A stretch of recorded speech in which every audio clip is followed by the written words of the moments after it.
We are live on the SideQuest, your weekly-ish journey into the world of video games. And I say ish because it's been so weird the last few weeks as summer has kind of kicked in and a bunch of stuff is happening all over the place. And all of us are, you'd think school's out for the summer, but we're all getting busier. I am Dolly Domofsky. Joining me right here to my left, you're right, JJ Holder. __J, the person you will see at PAX East. So make sure y'all woo him. West developers, West. Publishers. I mean PAX West and PAX East. Yeah, and PAX East. PAX I have gone 2 years in a row to PAX East, which I never thought in 1,000 years was going to be the thing. But you know what? It's fantastic. I always wanted to go to PAX East like just once, just to get it out of the way, because all you guys were on the East Coast and all the PAX guys or the JPAG guys were on the were doing the East one, and nobody was coming to West. So I was like, one time I'm going to go to East, but you know what? Thank God, it's a good. I'm glad you guys tolerate me enough to let. And we're also tolerating this guy up here, Taylor Bliss. Yeah, we had no idea. He never said anything. He was showing up. So there he is. Well, he knows that he brings the heat with podcast. He brings the numbers. He brings the numbers. That's true. Taylor, the numbers Bliss. Yeah, I like that. JJ said, "Thank God," and then I arrived, and that's just how it goes sometimes. How are you guys doing? Well, first of all, JJ, we haven't seen you in about like 2.5 years, I think. Yeah, roughly. At least 24 months. Yeah. I'm married. I have 3 kids. Bought a house and oh yeah, but now give me something surprising. Yeah. I've just been busy as shit. It's just been like I can't like the free time that I do get, I just want to like do nothing. So unfortunately that nothing involves sitting on this show with you guys. Even though I like it, I just want to curl up into a ball some days. It's been like that, I think, for me as well. It's like there's almost too much stuff going on, and you just want to sit back and be like, I just don't want to do anything. And I gotta say, Zelda, the game that I've been playing, and we'll talk about later, has been the perfect. I just don't want to do anything game on the planet. But Taylor, how are you doing, dude? Good to see you. I'm tired. Yeah, Taylor and I were talking. The podcast that it's just been Taylor and I, the last few episodes have been some of our highest number podcasts. For maybe that's just, I don't know. We've been riding a little high, which is the reason why we're so happy to have you back, JJ. Yes, help bring. I gotta ground you. I gotta keep you grounded. Hey, you posted there was one podcast in there that was like in the top 5. That was a JJ centric episode. Yes, the PAX West episode from last year, which was fantastic. So yeah. A lot to live up to, but hey, it's great to see you guys and great to see everybody that is a viewer and commenting, and we'll have a good time tonight. We have a few things to talk about. We're not going to go overboard because there is already plenty of discourse out there. Yeah, and we you co-streamed a portion of Games Fest already, and I had to stop because it was in the middle of my work day, right? And I had just got there was a bunch of stuff going on with my car. I had to leave work early so I could get home and make phone calls and sign paperwork I had a fender bender. I got sideswiped. I mentioned it in the Discord. So I had to be home and take care of insurance stuff. And I wanted to make sure I was home in time before the insurance place closed. So I took care of all that. And I got back home and I'm like, okay, hey, let's co-stream this thing. So I started the co-stream, and like 25 minutes in, I just found it impossible to focus on work and try to co-stream at the same time. I'm like, I've got to get stuff done. Because I'm going tomorrow to the Summer Game Fest. And I'm like, I got to get shit done before I hike out. So, hey, Johnny was helping me co-stream, and I'm like, Johnny, sorry, bud, I gotta kill this one for now. Oh, bless Johnny. Bless Johnny with awesome comic books. But so we had that little bit of a co-stream yesterday. We covered a little bit of it, but I did want to capture a couple of the. Well, stories. Let's reflect on it a little bit, because at the end of the day, it was a headline only show, right? Yeah. Like aside from some of the few headlines, there wasn't that much that everybody has to really care about. Yeah, I don't think. No, I agree with you, and the thing with Jeff Keighley's shows. Now, granted, Jeff Keighley is, as much as we give him heck for poking the bear everywhere, he does do a great job at putting these shows together. He gets a lot of cool games, cool projects out there, but people don't go to these shows. And I've been to one of the Game Awards, and half the place was empty. And apparently at the Summer Game Fest, there were a ton of empty seats. They dropped the price to like $10 day of, and I think it was like $30 beforehand, $10 day of. And they were like third-party groups that essentially hire seat fillers and were giving away tickets on like Eventbrite and Reddit to fill it up, which is normal. These things happen, but sure. I mean, like, here's my thing: is that like you're not going to make money off of putting butts in seats on a single stage show. Yep. So, and like we all knew that this was gonna, like, I arrived at the show, so this is how this was gonna go, no matter what we did. But you look at what Summer Games Fest is, you look at what E3 was. E3 was the convention. It was the place where everybody was. It was the place where all the developers went. And it wasn't just some developers. It wasn't just like maybe we'll get one of the big boys. It was everybody was always there, and it was guaranteed. And that's the reason why people wanted to go, right? Yes. And stage shows, or a single stage show, wasn't the reason why people went. It was because they knew, as a result of what E3 was, that everybody was going to be there, but just as a byproduct of what it was as a show.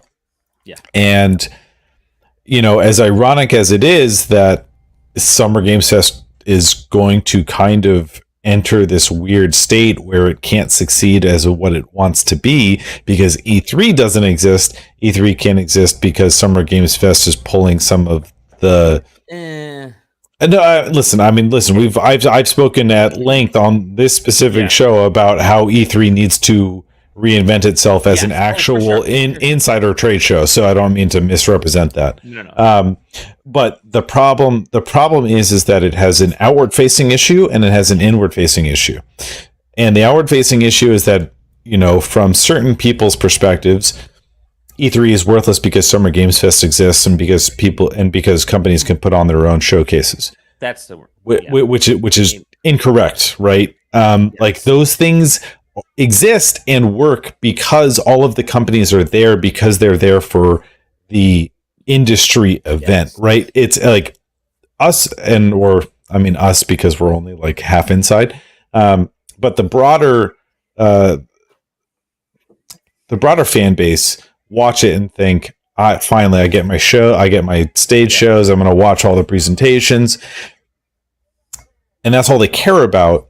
Because everybody else gets to handle, journalists get to go, publishers get to go, media people get to go, and deal with the rest of the stuff that happens for the rest of the show that give it reason.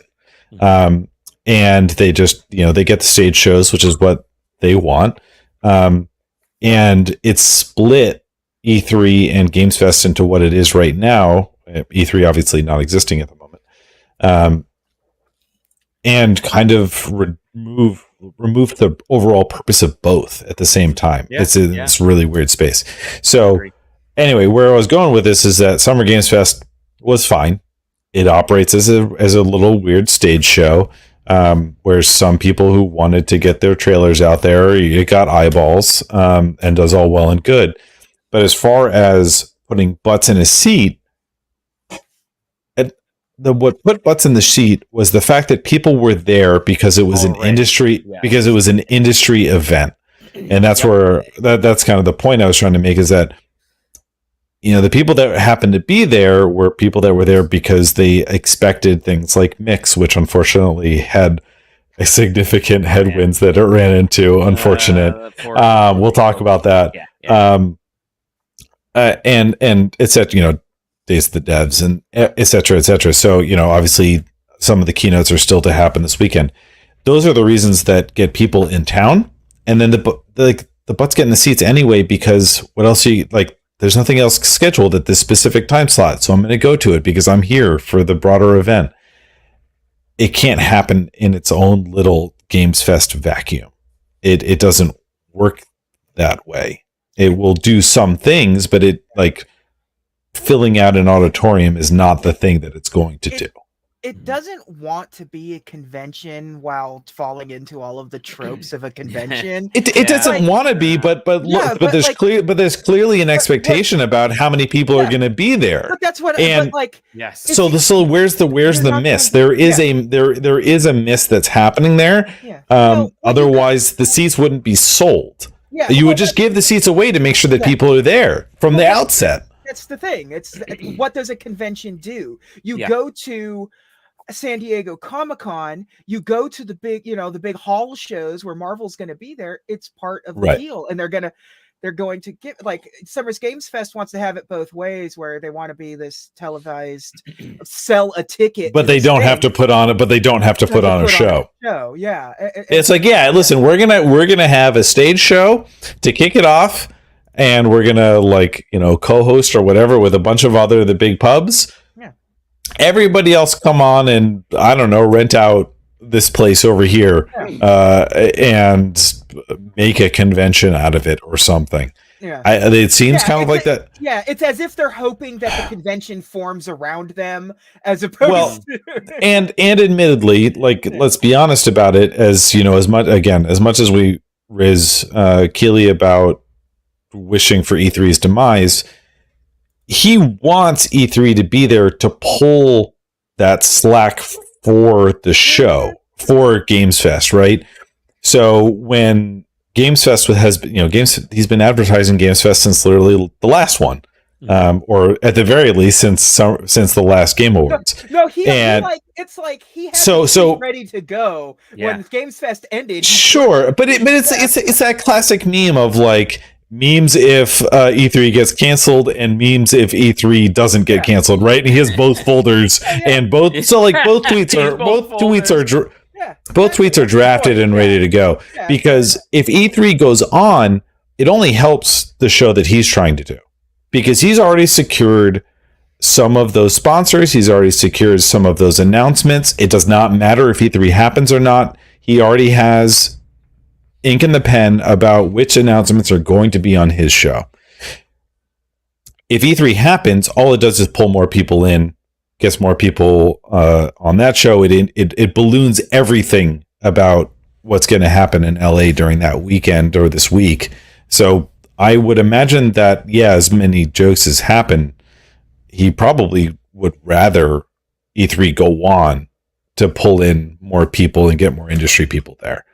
I mean, that's my take on it. It's just it fell through. So you make your joke where you can, so that you can rile people up on Twitter, because that's what works, or something. I don't know. I'm not a media personality. That's just my take on it. So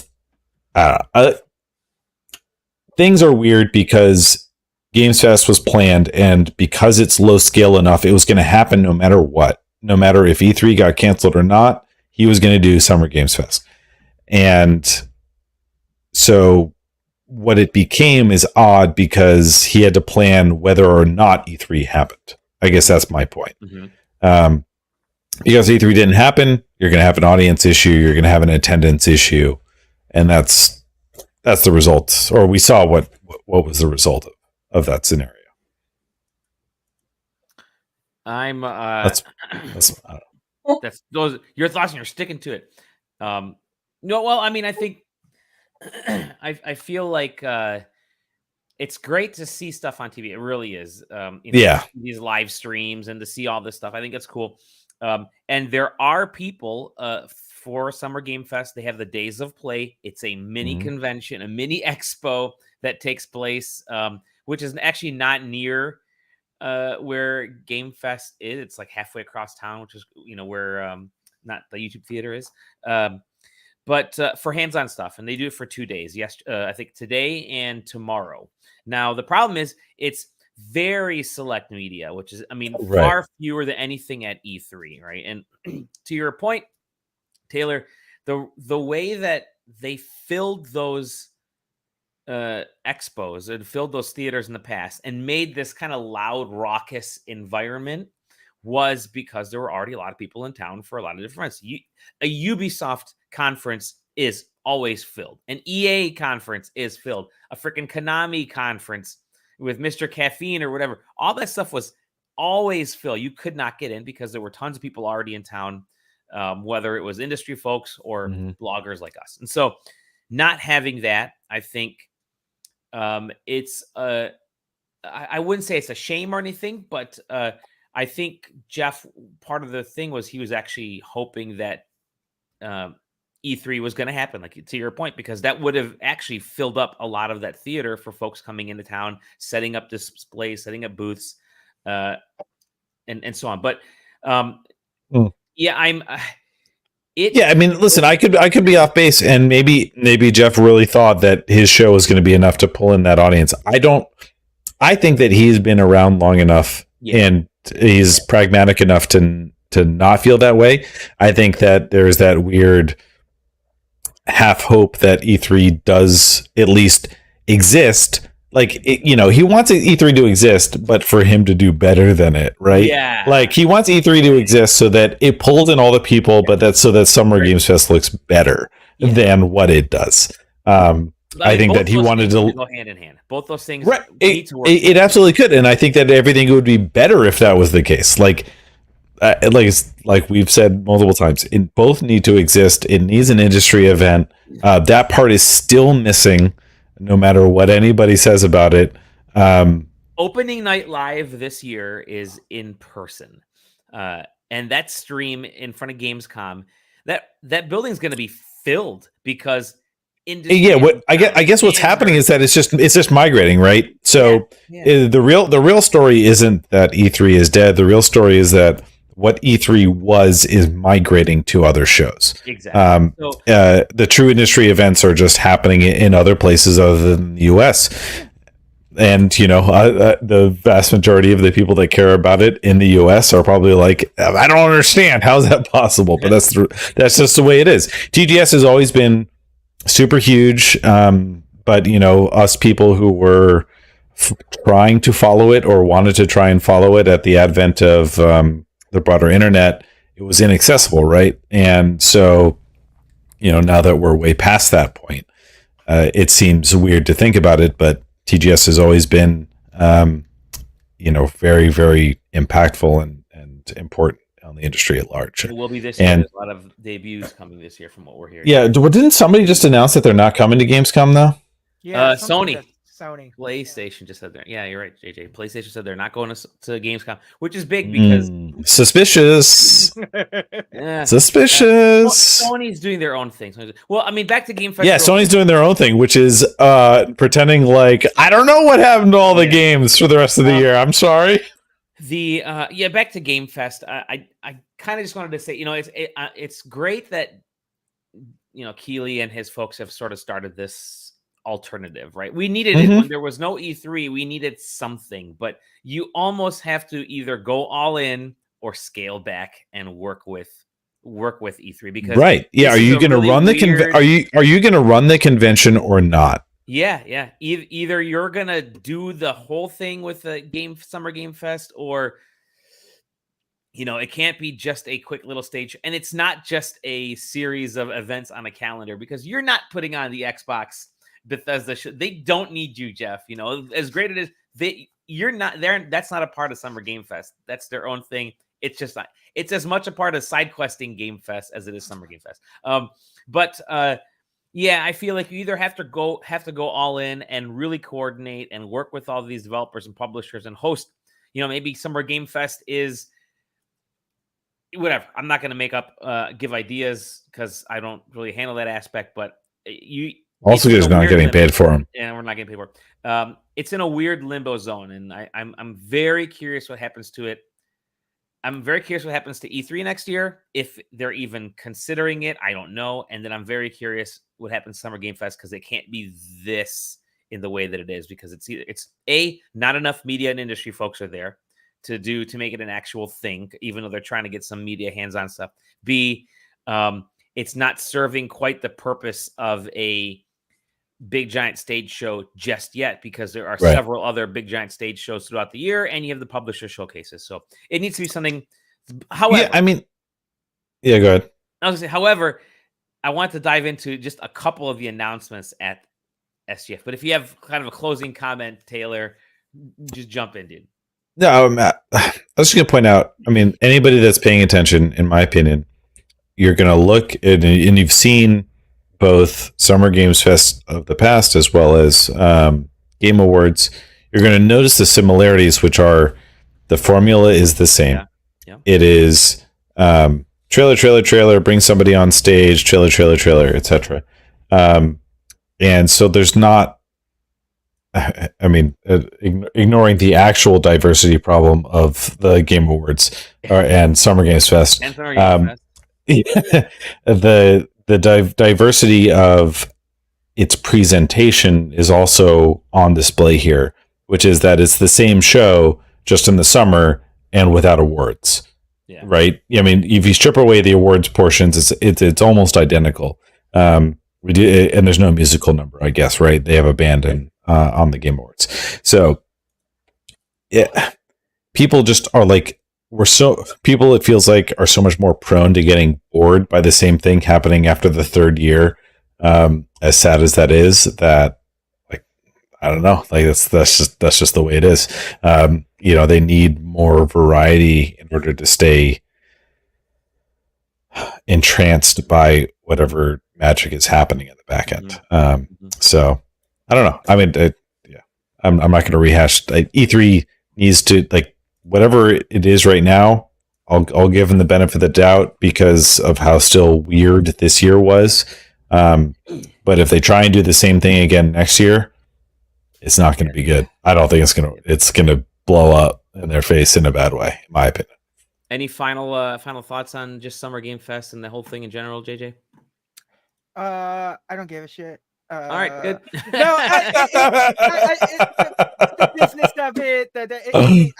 I get the trailers no matter what. I get to see the new things.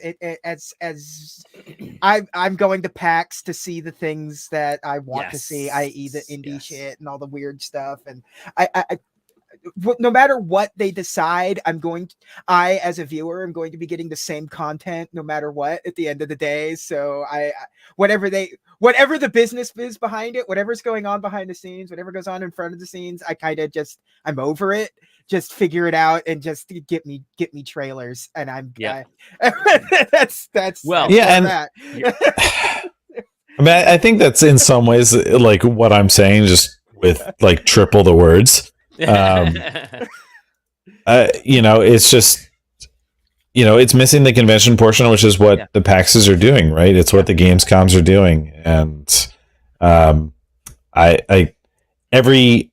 as much as E3 was losing its relevance, like Summer Games Fest is like already falling into the trope of like, okay, but why do I care about this summer show? All right, so this is the point where if E3 does not happen next year, I think you do a fucking PAX LA, or you have the Reed Pop folks work. Why not? For real? Give up the ghost and just let it be something else. Yep.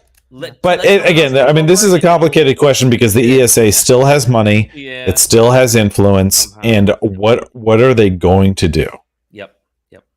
Well, that's the thing, though, with E3 joining up with Reed Pop and the ESA and PAX. At this point, you just need to combine those forces as Reed Pop. But all right, whatever. I'm done with it. You mentioned one thing, JJ, that you said, give me this, give me the trailers. There was a trailer. There were a bunch of trailers at Summer Game Fest. And I'm going to go great to worst. Okay. Three trailers that I want to go over. Okay. I can't wait to see what Dally's the first one is, Final Fantasy VII Rebirth, which fantastic tease earlier, by the way, I will say. I'm gonna close my eyes because I still haven't played the first part. Okay. Actually, I've never been. Yeah, I never spoilers for. Yeah, I've never beaten Final Fantasy VII at all. So okay, all right. Well, it deals with a guy named Sephiroth, and he has red hair. One-winged. One winged angel. He's a fun. Yeah. Anyways, they debuted the trailer for this. Total surprise because everybody was expecting us at the PlayStation Showcase, and it did not show up there. Well, and they also did that thing where they showed that that mobile game like midway through, so it kind of like made you be like, "Oh, this is the." Well, and then Jeff has the gall to go. So, speaking of Final Fantasy, everyone's like, "Oh, we got a DoorDash deal," and apparently the groans were absolutely incredible. But let me tell you, Jeff did not miss a single ad spot. Let me tell you, did not miss. God love him. But no, I'm excited for this. I have yet to complete Final Fantasy VII Remake. I've listen. The ending's been spoiled to me by everybody on SideQuesting, forcing it upon me, but I'm still going to play through it. And by everybody, you mean me and Zach talking about it. Yeah, and I will say, who knows? Maybe now that the weather's turned, what I do and while I wait for this for part 2 to inevitably come to PC, because it will. Yeah. I just have to be patient. Yep. Is maybe I go and play Final Fantasy VII out on the Mister. There you go. Do it. Ooh, the classic. You're going old school. Yeah, the original Final Fantasy VII. I definitely feel like 7 and the remake, like you will like the remake as its own thing, but you gain so much more from playing the original one first, because that's kind of what my perspective is. Like, me the haver of so much time, as I illustrate multiple times on the podcast. So if it was like, it's going to be like, hey, did you do all the extra stuff? And, did you fight Ruby Weapon? And I got from point A to point B. Don't talk to me about anything in the middle. Yeah. You got to get the ultimate God weapon, man. You got to. I don't actually. Did you combine Night of the Round with the thing that makes Night of the Round go 5 times in a row? No, I don't have 800 hours to watch the one attack. I definitely don't play these games that way. Here's what's really interesting about Final Fantasy VII Rebirth. While I'm excited about it, while I've a lot of our theories seem to be panning out, it's coming out next winter, 2024, which that's what I've been saying. Everyone's like, man, that's really far out. Everyone said, Square Enix said next winter. I don't think they ever said winter 2023. They just said next winter. And I'm like, that's 2024. And they said, yesterday, they said it's 2024. And but next winter in 2024 could be February. Yeah, that's what I'm saying. It's what it is. And I think the remake, the first remake came out in like a January, February. Yes, and so that was my theory. Yeah. It seemed like everybody else said it's coming out in the fall of 2023. I'm like, fuck no, Final Fantasy 16. Now, what the point I was getting at was this game is coming out almost a year after Final Fantasy 16. Final Fantasy 16 seems like it's much more mature and further along as a concept than. It surpassed Final Fantasy VII Remake and looks like Rebirth from just a conceptual standpoint. So this is, while I'm excited for this, it already looks kind of aged. It's like, okay, I've already seen what's next in Final Fantasy, and that really looks cool to me. And I'm not quite sure if if what you guys predicted in the sense that it's a trilogy pans out, I feel like the numbers are gonna it's going to be on a downward. Yeah, I'm reversed here. Yeah. It's going to be on a downward trend there, where the first one is going to be the best selling. I don't know. Maybe they redeem it and it's just that good, but that's really long winded. Yeah, for a game like that. Yeah. Yep. Well, I wish them the best though. At this point, it's kind of, especially with how big Rebirth. Let me tell you the complete pack that they sell in 2027 is going to be tight, top notch. With them doing the Final Fantasy VII Rebirth on 2 discs and how Final Fantasy VII the story seems to be going, maybe it is just a 2-game set. I mean, maybe. I think that would be better. Yeah. In my opinion. Yeah. I mean, a third game, because when did the first one come out? 2019? 2021? What was it? 2020? 2020 or 2019? I don't remember, man. 2019. It was PlayStation 4. Yeah. Oh, yeah. I think it was cross. Okay. Yeah. No, Yeah. actually, the PS5 version 2020. didn't come out till way later. Yeah. So maybe it was 2020, and then no, I don't even know. Who knows? It won our game of the year for the year, and I can't even remember what it was. Well, I mean, we do. Was it just called Final Fantasy Remake at the time? Yeah, Final Fantasy 7 Remake. Yeah. Yep. 2020. 2020. Okay. So okay. It was just before the pandemic started. It wasn't. So I'm just saying. I'm just saying, like, you know, like 4 years in between. Yeah. And like, I think it's completely reasonable. But if you're talking about 3 parts to complete a single game story and to go from, you know, 2020 to 2028 to do it is, whew, it's a long. That's a lot. That's a lot. That's a lot, man. Because you're talking about 2027. Yeah, you're talking about one single game's story from 3 generations ago or 4 or whatever it is. Considering that the Final Fantasy IX remake is in production as well, and that could be getting announced pretty soon. But one game that's not a remake. This is so. Oh yeah, good. That's right. We're talking about trailers. Yeah. Number like Final Fantasy VII Rebirth. Now, well, it was the final mark of the showcase, right? So yes, it better be at the top. Something that was sort of in the middle of the showcase, and I was actually kind of digging after I saw it, and I think JJ you were into as well, is our boy Sonic Superstars. Wow, man! Imagine to be wrong so fast in your description. No, I was kind of interested in this game because it's a 4-player co-op Sonic game. Yeah, that's kind of the only thing about this that interests me because I want to know how that works. I like the visual style. I really like the visual style. The visuals are fine, but the visual style is fine. I'm just the bigger issue is what the visual style. It's what it suggests. Which is that the feeling is not there. I've been burned by Sonic Team doing totally this side-scrolling thing so many times, and like just absolutely like whiffing it each and every time. Co-op in Sonic ain't that good. Yeah, I want to see how this 4-player thing plays out because it ain't gonna be like Mario. I was gonna say they're trying to make it Mario, but it's not. But I mean, so like, listen, Sonic 2 did multiplayer best, where the second player is literally Tails and can't do anything, and if they fall off the screen, it doesn't matter, and then they come back. It's right? Brother mode, right, exactly. It was like it is but you can't implement a multiplayer in a Sonic game in another way and have it do what it's supposed to do. In my opinion, I don't like that tagline. I don't like classic feels. Classic. I think I think you guys are dumb, and it's gonna be now. I hope. Listen. I hope for your sake that's the case. I just know that you're going to play it, and it's going to be like everything feels wrong in motion. Yeah, of course. Yeah. But I like 2D Sonic way more than 3D Sonic. I wish they would have made Mania 2. I just wish that was the thing. I wish they would have just done that as opposed to try and reinvent. Because I have zero faith in Sega proper. Well, Mania is getting its like deluxe big edition like in the next week or so. I think it comes out, right? So that's the Sonic Plus collection thing. Whatever it's called. Yeah, it doesn't have.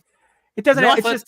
I thought there was like a Sonic Mania collection, not a Sonic. Why would they? They've done like 3 Sonic Mania Plus collections in the past. Yeah, I don't know. It's yet another one. Now, the game that is lowest on my scale, which interests me from a conceptual standpoint, but the execution is killing me, and that is the Prince of Persia. Oh boy! I want to put it on the record that this is a Dally list, not a side questing list. Like, this was not approved by a jury of his peers. Hey, it's happens you guys don't pop on podcasts. No, I am. I've been here every week. Yeah, it's true. No, I'm. What I like about this is I like 2D Prince of Persia. I'm glad they're going back to a 2D Prince of Persia. I think it's a cool thing, and I like I hate to say Metroidvania, but I like the idea of a Metroidvania. Visually, I don't like this game. I do not like the prince's design. Yes, when they first showcased this, I thought, oh, it's the Immortals game. It's a sequel to the Immortals game or something. And then I'm like, oh no, this is Prince of Persia. There Oh, no. was there are more dislikes on this than there are likes that has been reported. So there was a moment where I was because the way I watched this was put the YouTube stream on my phone and listen and sort of go to, because I was at work. And so I would go to it when I heard music that I recognized or a crowd reaction or like when I knew what it was going to be. And it was so listening to this, I thought it was going to be them putting the prince in Immortals. Yeah. For a minute, and then I like stop and look, and I'm like, oh no, this is just a bad looking Prince of Persia game. I'm like, is this Immortals? Then I thought, or no, this is one of the new Assassin's Creed games. And then I'm like, oh no, wait. Oh, they go back to the like weird side-scrolling Assassin's Creed, like that which China I've done one. A few times. Yep. Because remember, there's always that rumor that like Assassin's Creed and Prince of Persia and Watch Dogs are all in sort of the same universe, and but I'll play this because it will inevitably be really cheap.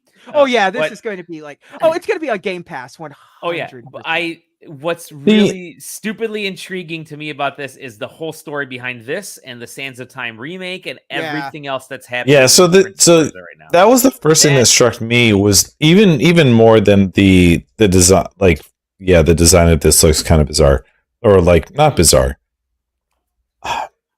Off, it's missing a beat of something. It's missing. I'm going to tell you what.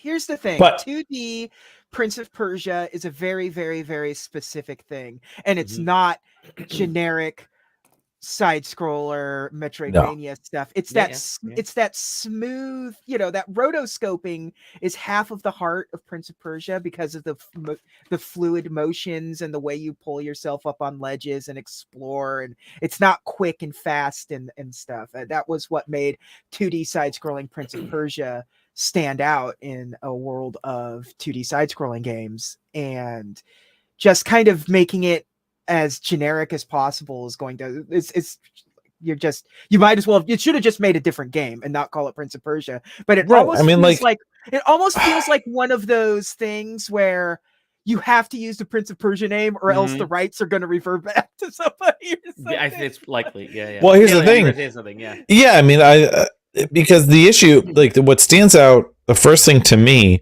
is that they announced a Prince of Persia game that's going to release before the Prince of Persia remake. Yeah, like that. Yeah, it's a very bad look. It doesn't. It's not good. I actually think that you literally shelve this game and you don't show it.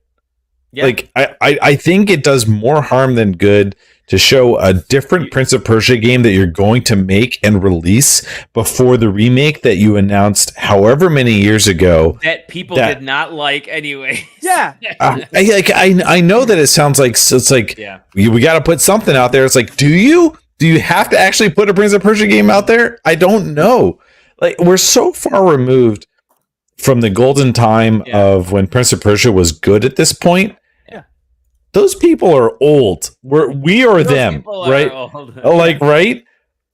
Oh yeah. The people, the young people that are buying games don't give a shit about Prince of Persia anymore. They don't exist. Do you think anybody that's, say, 15 years younger than us would pick up Prince of Persia 2008 and enjoy it in any way? No.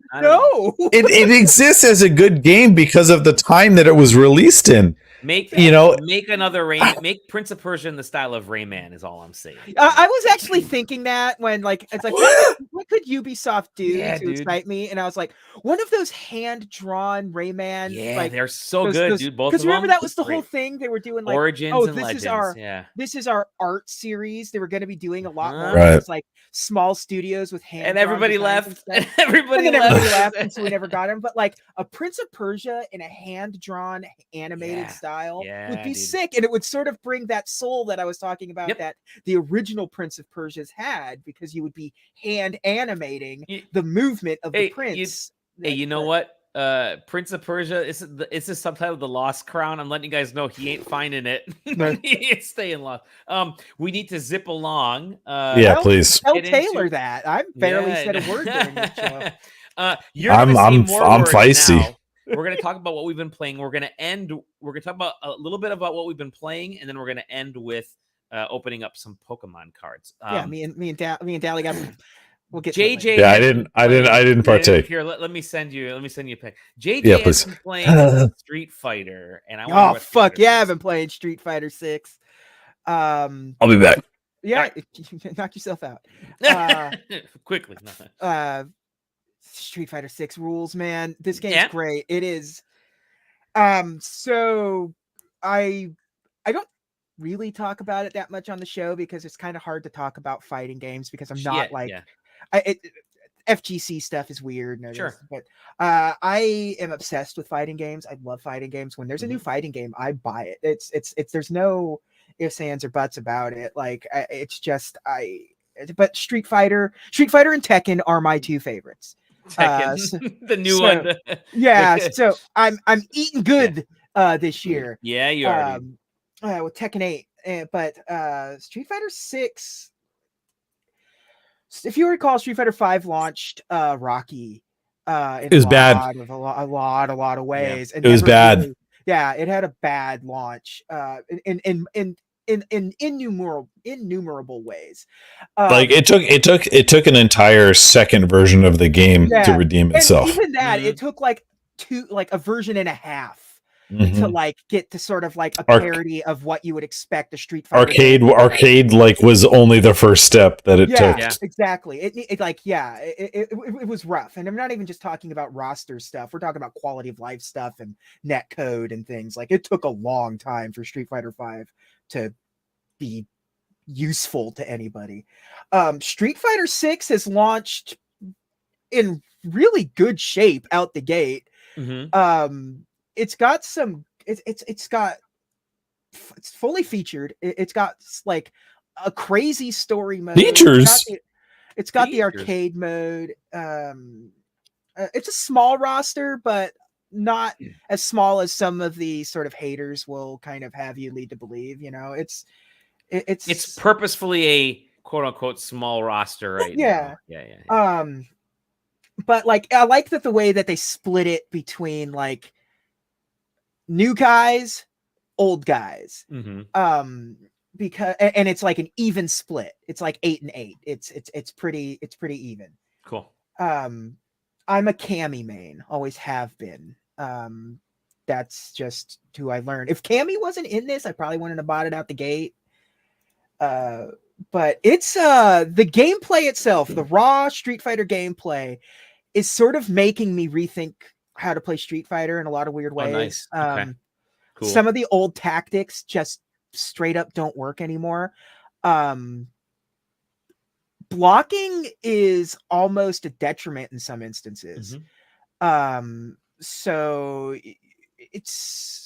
it's crazy. They've so it's changing essentially how you fight. Yeah, they're changing they're changing the meta a bit with Street Fighter 6 this time around. It's kind of interesting to like. I'm relearning a lot of the Cammy stuff. Some of the stuff that I'm used to doing just doesn't have the same impact. I find myself using her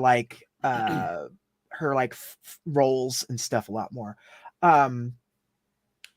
And it has two control schemes, which is like the that's right, the modern and it's got modern and classic and like a weird hybrid one that nobody talks about because that doesn't really work. So classic is classic. It's everything that you know what to do with Street Fighter is how it works. It's quarter circles and 1, 2, or 3 punch buttons at a time and stuff. While modern sort of streamlines it in a way where it's sort of like single direction plus button. It's like, forward and 2 punches will do certain move sets and stuff. And that's sort of what you've got going on with the modern stuff. And it definitely, there's the meme that was going around where some guy was upset about Street Fighter because it was woke controls. Because it really does feel like a beginner mode, but it's really not. It's just sort of like Street Fighter knows that based on how other fighting games are these days, like you either have to streamline your control scheme or overly complicate your control scheme. Like Street Fighter rests in this middle ground now. Like you know, if you play Guilty Gear, that is an extremely complicated control scheme. With difficult inputs to master, and something like Tekken is a little more streamlined. It focuses more on highs and lows as opposed to, you know, directional inputs and stuff. So like the modern controls kind of do like a midway between standard like control inputs and a more modern, like simplistic. JJ, have you seen the memes about modern control users? Have you checked out this really cool game? And it's just screenshots of Street Fighter 4 from Nintendo DS for the 3DS version. That literally. I love. Which I like that game, by the way. Of course you do. It's good. Yeah. It's like surprisingly good in Nintendo 3DS. It's surprisingly good. But like also it's So like Guile in that game has charge moves that don't have to charge on the bottom screen. Yep. So you can spam his charge moves without having to like he's like significantly more powerful. Way over. So in this continue about 6. Oh no. Okay, so what were you gonna say in this and then? Well, no, I mean, I was saying you were talking about the controls in this, and my curiosity is how you think somebody playing classic controls versus somebody playing modern controls, how you think those have you done that? Have you I've definitely because it also tells you, and you know when somebody's using, because you know, stuff. If you're good at Street Fighter, it's not gonna matter. The moves are the same. Just because somebody can pull them off easier, that typically wouldn't be able to. It's not going to really have an effect on you if you're, especially like the high level players aren't going to adapt this. The classic stuff. They've spent too much time and energy mastering it, and they're really, really, really, really good at it. Like the only reason you would do the modern controls is to grief people, which is fine. But at the same time, you're still just doing the same moves. It's not like it's not like this Guile thing where you're going to be able to get things off without charging or something. Like you still have to follow the rules of Street Fighter. While using the modern controls. That's so cool. Have you played enough of the different characters? So you said you Cammy. I haven't played any of the classic guys other than Cammy, but I have been going through some of the newer characters because I want. Listen, that's all great, but have you been playing the World Tour single player game? Absolutely, it is the. What does your character look like? Show him on the screen now. I wish I had him with me. Hold up the Project Q. Hold up your PlayStation Project Q to the screen. Picture me, but like the Grimace, like very easy. Actually. So exactly like you, except with purple tint. Purple tint, and like much squattier, just like more like That's not hard. Yeah, it's very easy to picture what my dude looks like. And it's so good, man. It's like it doesn't stop being funny every time you're like in this world and your fucking goblin comes waddling onto the screen. I haven't laughed so hard. What's your take on the writing style? Because I mean, I've watched because I have not purchased it for myself. But I've watched some streamers play it. What's your take on the writing style for that dialogue and the story? I mean, the story is kind of like whatever, but I'm talking about the overarching writing style. It's bad, but like. In a way you've come to love and appreciate from like this kind of stuff. I will tell you, one of my favorite parts of this game is very silly. It's when you're in the training sections and you're doing character specific training. They're all in the voice of the character you're playing as, using like references as, so like when you're playing, if you're doing the training as Zangief, like he will talk about like his muscles and stuff while in the training stuff, and like it's just really charming. Like everyone has their like personality that is really, really well defined, and also Ryu's new personality of I'm a really good fighter that doesn't know how to use a cell phone is incredible.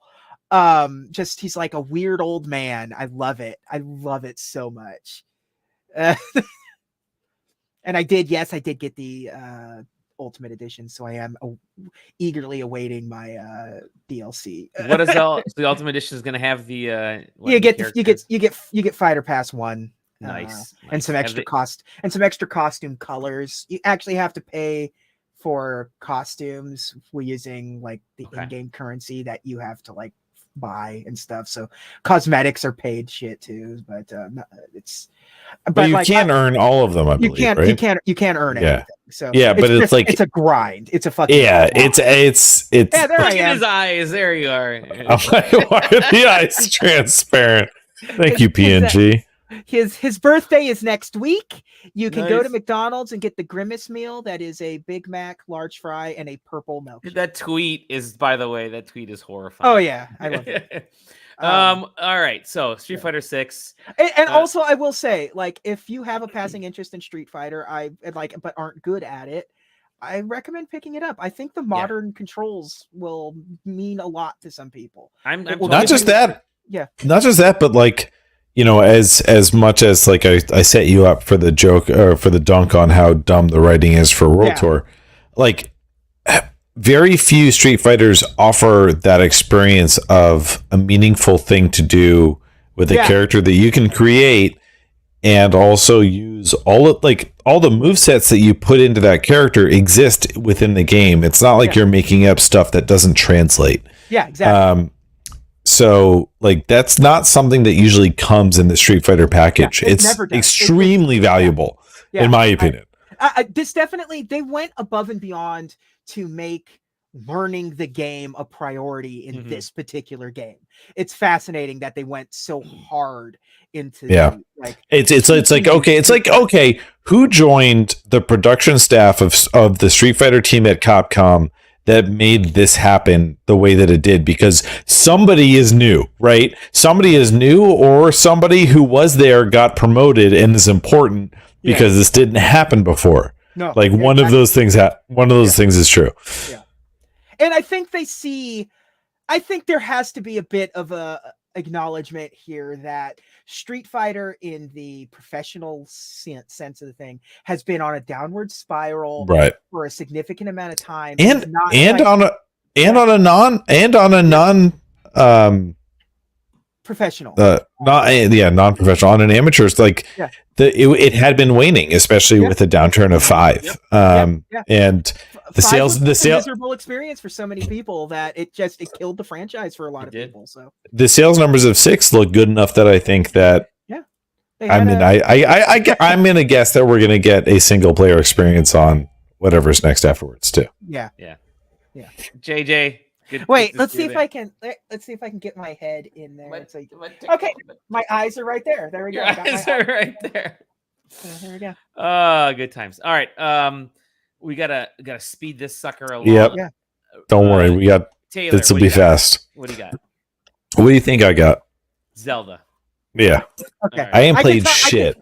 I can talk about this because that's the other thing I've been playing. Okay. I ain't been playing. No. Yeah, you start. You start, because literally the last time that I was on the show, I talked about this the first time. So I mean, like, Street Fighter derailed my Zelda playing, but like I just finished the third of those. Okay. The things, shrine things. Shrines. I just beat the water one.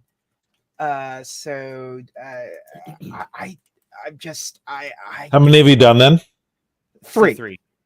Okay. So I'm just jotting down some. 2 more than me. That's 2 more than. I'm just jotting down some notes. Yeah, I did that. I did wind, water, Goron, and the wind one. Wind one. Yeah. Okay. So those are the 3. I loved the wind one. It's a great temple. Cool. Listen, there's a reason why this story tells you to do the wind one first, and it's because it's good, and because the power that you get from it is yes. really good. So keep going. Yeah. Oh no, I'm just exploring. I'm not really. Yeah. I'm just enjoying my life out there, man. In Hyrule, huh? I love just linking together all the bullshit they've given me to it was linking. pun intended, but just like trying to break the game. Okay. Trying to break the game, trying to break the game. It's fun. Like every time you think you've outsmarted it, they're like, no, we knew you were going to do that. Which I like it. Taylor and I had this conversation the last 2 times basically, where the game really makes you feel like you're just incredibly smart. Like we were talking about, like, after a week or so of playing it, Taylor and I are like telling each other the things that we've accomplished. Neither of us had any of this. I'm like, yeah, I did this with the ghost horse and this and this. He's like, I didn't do any of that. Then he starts naming things that I hadn't seen, and then and that was like the first week. And the second week, we're talking about like, yeah, I beat this guy by doing this, and he's like, you can't do that. I beat him. I'm like, you can't. It's like being the smartest kid on the playground. I kind of feel like that. It's like, guess how I beat the wind, or guess how I beat this. Like, oh shit, I didn't realize you could do that. It's such a cool feeling. It's so fun to like, and I just love that, like, the ascend ability just feels like, I keep forgetting about ascend and recall. It's like way overpowered when you really it's so funny because like I was trapped somewhere and I was like, I have no idea how to fucking save myself from this. Did I soft lock myself in this game? But then all of a sudden I'm like, wait a minute. there is no, like, it's actually the one thing that's interesting is there's no soft locking. In this game, it's basically impossible. Yeah, it's like, oh, you really fucked up. Do you think you're really bad? No, you ain't. What, did you consider just teleporting the fuck out and just going back to the main town? Because you can probably just do that. Yeah, exactly. Why don't you just do that, buddy? There are people who have bypassed everything at, the minute they get onto the first great island that you get onto, right? You start the game and you leap off. There are folks that have gotten off that island without doing any of those shrines and managed to do that, and are like, game's broken, I have to start over. It's like, no, they anticipated you do, and there are ways to I just get back up on that island. I just saw the Skyland.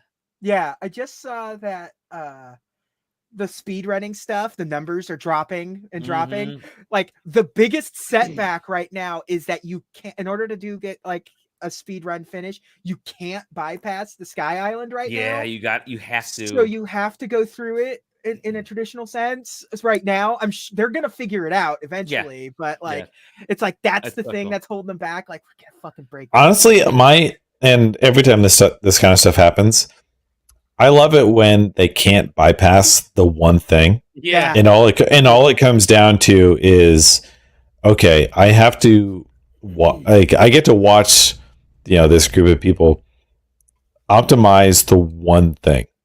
It's like, they can keep breaking everything else, but what is going to be the breakthrough of the optimization of just the Sky Island tech? Okay, you have to get the 4 shrines. What is it? What is the thing that breaks this next? It's going to be in like 18 months, and we'll bring it up, for like 5 minutes in a year and a half when it happens. Keep posted. Summoning Salt video coming soon. One thing I do love about this game is that it reminded me of when everybody was playing Metroid Dread, and we're all like, oh my god, Metroid Dread is so good. And there we go, a little bit too bright. And people figured out that there was a sequence break in Metroid Dread. Like, oh, there's a sequence break, and it was one of the bosses. Oh yeah. And actually, oh my god.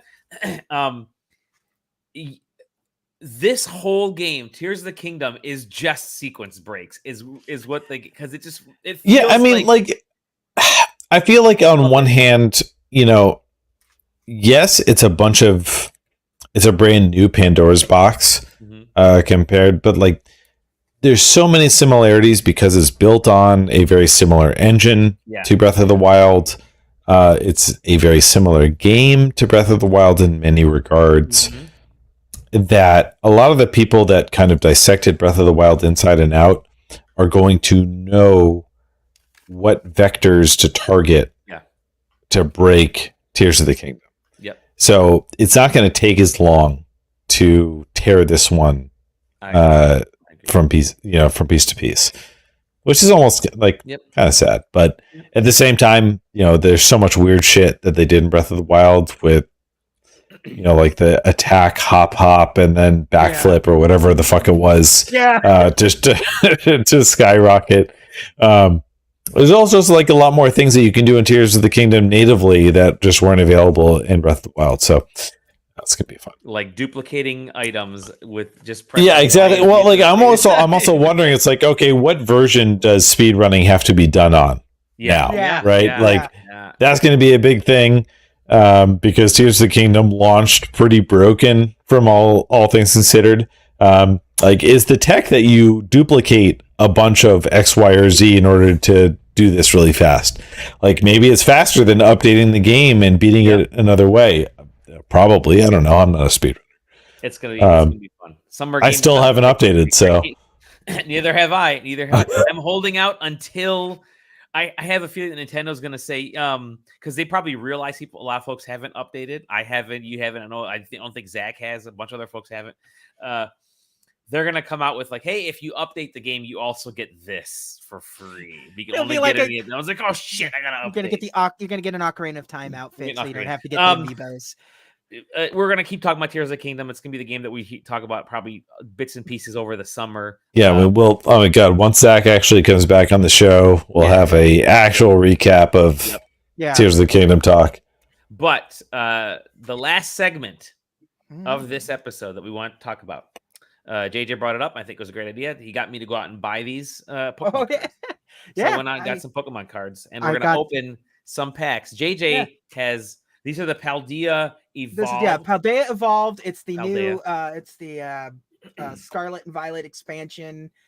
Just came out today, which is Friday the 9th. So. Now I'm gonna let you know right now. I actually don't know a single freaking thing about Pokemon cards. I played it at PAX. That's right. You waited in line for like 7 hours. I waited in line for an hour. I hate the media hour. I waste my media hour waiting in line for Pokemon. I actually enjoyed playing it the way that they had it set up because they had like some weird modifiers and stuff. I don't know. I'm never gonna play that the again. The game is so much more complicated than it was back in the day. They've added new zones. There's different combos and stuff. Like I've got in my office over here. Like this is a Charizard Sword Shield box.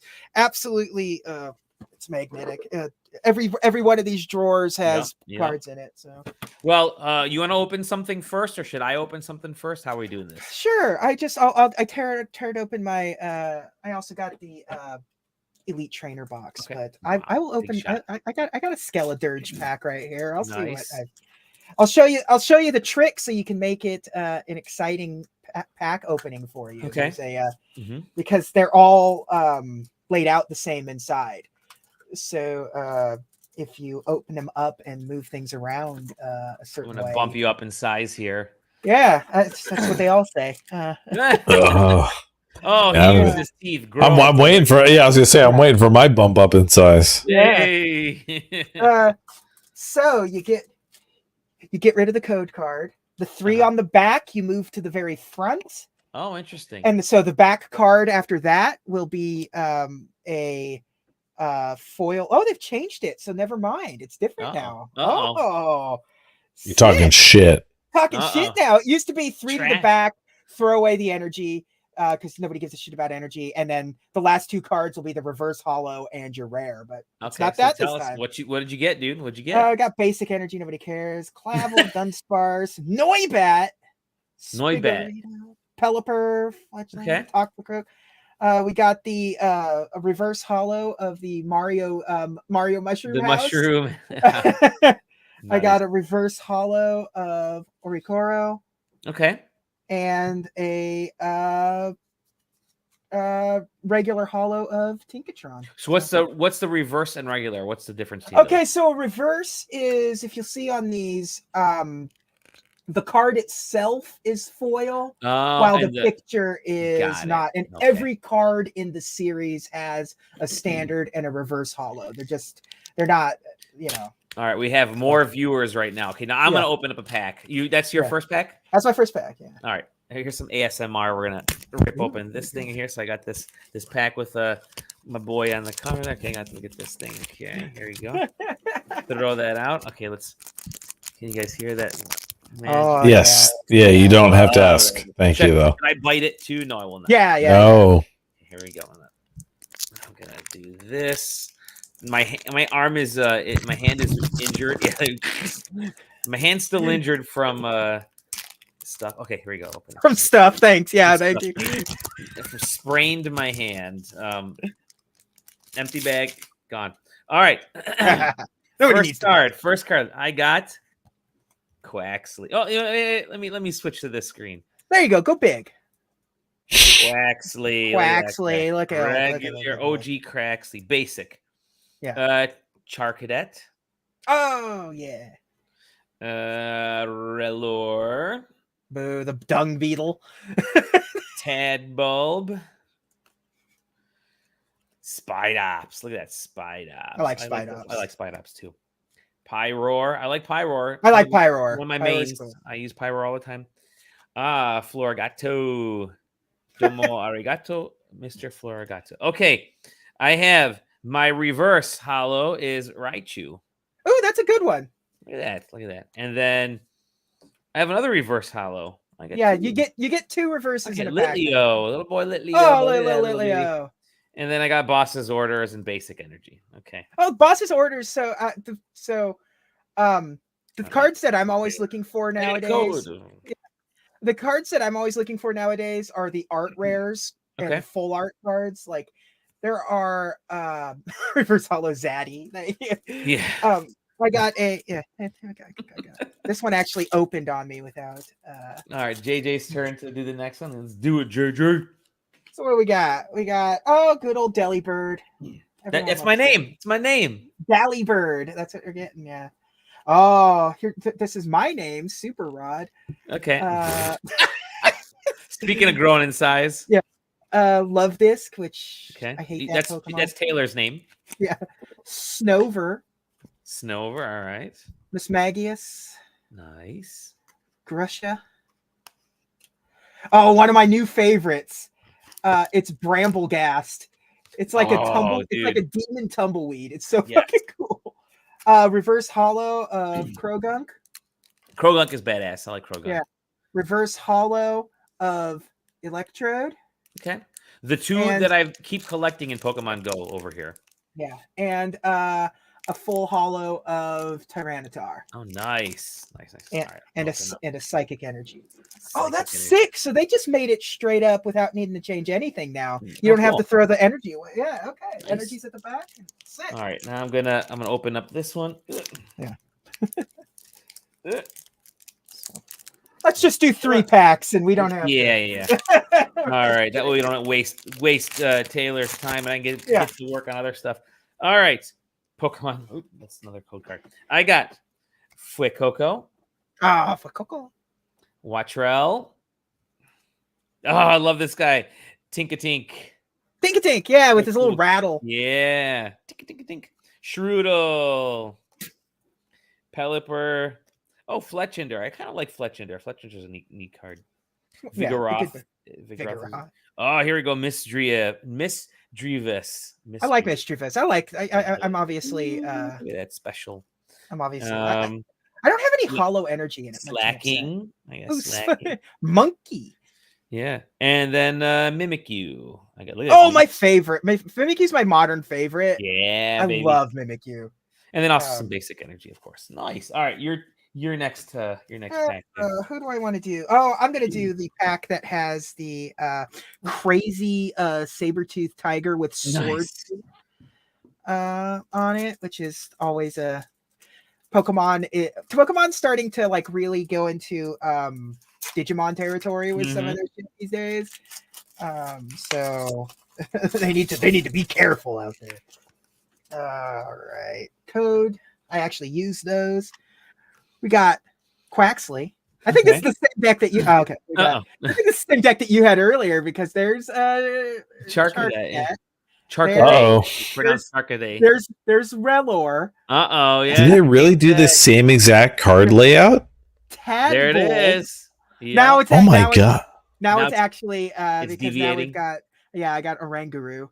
Okay. Okay. Yeah, but that was the exact same layout for a That while. was bizarre. Mhm. We got Electrode. You got another Electrode? Not Oh, this one's non. non-reverse. Okay. I got Vigoroth, Okay. which sounds like a Lovecraftian name. Oh shit! Crocolore. Okay. Cool. I got a full art trainer. Ooh, Dendra foil. Dendra. These are actually there's this thing called the waifu effect in Pokemon cards right now. Full art like trainer and support cards tend to be like extremely valuable. So Nice. this is number 266 of 193. So if that lets you know how many specials there are, secret cards there are in here. And then my favorite so far of the pack is full art. Oh, dude. Skeledirge. Love it. EX. Love it. Love So- it. Love it. That's good art. That is good yeah. art. That is an incredible pack. That actually is a really fucking good pack. Now it's my turn now. I'm going to open my last pack as well. Hey, guess what? It's actually not Pokemon. My last pack look at you. is March of the Machine from Magic the Gathering. I actually do have one more Pokemon pack. I'm saving it for myself. I'm going That's to open for up me. this March of the Machine right here. I Let's st- open this guy. Yeah, I don't I think I've haven't- opened I haven't opened a Magic pack in over 20 years.